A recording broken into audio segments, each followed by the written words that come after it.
This entire metro system opened in just 1 month. 6 lines, 176 kilometers. That's longer than Berlin's U-Bahn, Chicago's L, and the Hong Kong Metro. This is Riyadh, Saudi Arabia, and I'm here to take every line on the metro. Once a small desert village, Riyadh is one of the fastest growing cities on Earth, with an estimated 7.8 million people living in the 1,500 square kilometer city limits. As a comparison, the metropolis of New York City is home to 8.3 million people across 780 kilometers. Riyadh is big, but despite its size, the Saudi capital has not had modern mass transit. That's contributed to some of the worst traffic in the world, making the metro long overdue. So, in a country obsessed with mega projects that are attempting to redefine construction, what does this comparatively small $22 billion project look like? Did they pull it off? Are the people of Saudi Arabia's largest city actually adopting this mode of transit? And what does it say about the future of the kingdom's moonshot projects? Good morning from Riyadh, Saudi Arabia. As of yesterday, there are now 5 out of the 6 metro lines open in Riyadh. The first line opened 2 weeks ago. Google Maps doesn't even know these exist. But today, I'm gonna see if I can take all of the metro lines. Right now, I'm outside of the Kingdom Tower near the center of Riyadh. It's actually pretty cold, so let's get going. From the Kingdom Tower, I headed down to the Al Urba stop, down into the huge station, and began my journey north on the blue line. One of the biggest questions I had for the day was, are the stations gonna be open? Will the network actually be complete? After about 10 minutes, I went through the central station at KAFD. Don't worry, I'll be back soon. But I emerged into the elevated section. No, if you were wondering, I did not want to spend all day underground. After some welcome sunlight and a couple more stations, I arrived at the endpoint of the blue line, Saab. While I make the transfer to head back into the city on the other track, let me go over the quirks and features of riding the Riyadh Metro, a la Doug DeMuro. The first quirk is another Saudi superlative. Every train in the network is self-driving, making it the longest driverless metro in the world. That results in 2 interesting features. Each station has doors that open when the trains arrive, and you can stand at the front or rear of the train and look out the window. The second quirk is extremely specific to Saudi. There are 3 classes on each train: single, family, and first class. When I visited, the first class booking wasn't live yet, so there was no divide. But the family is, I assume, one way for women to have more privacy. Single was mainly men. That leads to an important feature: ticketing. The app for the metro, Darb, lets you buy 3 different types of passes: a 2-hour pass, a 3-day pass, and a 7-day pass for 4, 20, and 40 Saudi riyals. That converts to about $1, $5, or $10. While the app looks very nice, unfortunately I wasn't able to use it as it requires SMS validation to set up an account. Instead, I used one of the machines to get a tap card with a 3-day pass. Back to the train, a wonderful feature is the interiors are very well air-conditioned and extremely quiet. A world away from the squeaking and clanking of American subways. And the last quirk was the poles in the cars. Nothing special, but they were just extremely chrome and shiny. Very nice. Now, getting back on the train to head south to the King Abdullah Financial District Station, aka KAFD. So I made it to the KAFD, KAFD station. This is the big nexus of the current transit network. And the station here, 3 lines intersect, and this was designed by Zaha Hadid. Beautiful station, very modern, futuristic, very cool. Everything about the metro system feels very modern, very well thought out, cutting edge, high tech, from the driverless train cars to the digital screens displaying the current stops, what's open, the connections. It's obviously incredibly clean because it has been open for a few days. The stations feel very of the place. They feel like you're in Saudi Arabia, but also feels modern. It feels forward-looking, like a lot of the places I've seen around Riyadh. KAFD is the main business district, if you're not familiar with Riyadh. For example, behind me over here is the Aramco building. As you can see in the KAFD district, it is a downtown business district. There's not actually a lot going on. It's a bunch of skyscrapers. But it is interesting they decided to put the metro center, for lack of a better term, in the business district. And having things like a car park right next to the metro station is interesting given the extreme amount of cars in Riyadh and the reliance on cars, largely. I think the idea with the new metro is to not just get people off the buses, but to get people stop driving to make the traffic a little bit less. Because traffic here is, from my experience, really bad. Behind me here is the CMA, the Capital Markets Authority building, where the PIF, the Public Investment Fund, is based. PIF is the Saudi Public Investment Fund that is the organization behind many of these Saudi megaprojects. With nearly $1 trillion in assets, the fund is able to make moves unlike nearly any other institution in the world.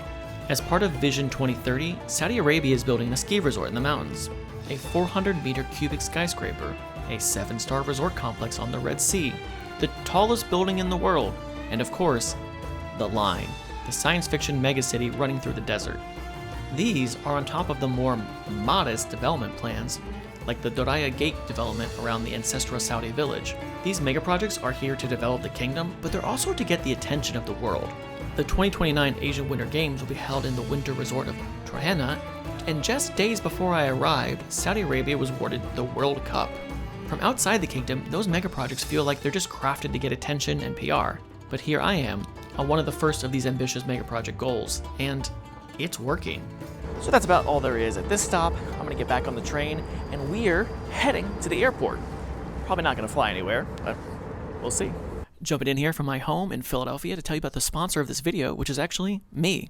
My company, Barracuda Travel, does travel planning and actually does group trips. But if you like videos like this, transit, metro, you also might like solo travel. So I put together a guide that has tips and tricks for solo traveling better, as well as how to take better advantage of historical places like museums. And if you want, you can schedule a free travel consultation with me. Alright, that's all. Back to the video and back to the desert. From KAFD, I make my first transfer to a completely new line, the yellow line. The yellow and purple line share the same tracks for this stretch. From the windows, you can really appreciate the sprawl of Riyadh. Already, the Kingdom Tower, where I started, was barely visible. Was it really necessary for me to take the train all the way out to the final metro stop at the airport? Probably not, but I'm glad I did. First, the travel time from KAFD to the airport was not short, taking 40 minutes. Even competing with traffic jams, this is not a fast method to get there. But second, I would not have seen the absolutely huge campus of Princess Noor bint Abdulrahman University, PNAU, the largest women's university in the world. Remember how I said the Riyadh Metro was the first metro system in Riyadh? Well, I lied. PNAU has its own autonomous driverless metro system for students and staff to get around the university. Let me know in the comments if I should come back and take that. Just kidding. So I made it to the airport. From KAFD, it was about 30 minutes. It's pretty pleasant. Most of it is above ground. This is the stretch where you really see not just the development, but the desert. You probably can hear the nice PA message. Now for English. Attention please. Great. So now I'm gonna get back on it and head down to the connection to the purple line. Traveling back to the city from the airport, I got a bit of a better view and the fun experience of not only being the only one in the car, but getting to take a selfie with the tracks behind me. Soonish, I made it to the Sabak station and made a quick transfer to the purple line, which I didn't film because it was so quick and I didn't really have a chance to get my phone out. Traveling on the purple line, there was a small but definite change in the surrounding buildings. But not long after, I arrived at the Al Hamra stop.